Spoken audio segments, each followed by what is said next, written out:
இது தெரியாமல் சபரிமலை போனா பயன் இருக்கா?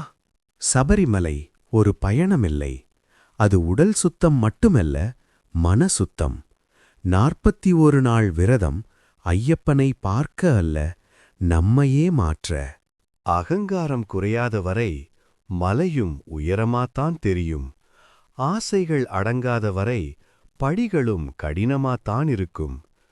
தலை வணங்கினால் மட்டும் போதாது, மனமும் வணங்கணும். ஐயப்பன் உங்களை பார்க்க மாட்டார்.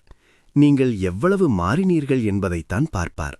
விரதம் ஒரு சடங்கு இல்லை, அது ஒரு உள் போராட்டம்.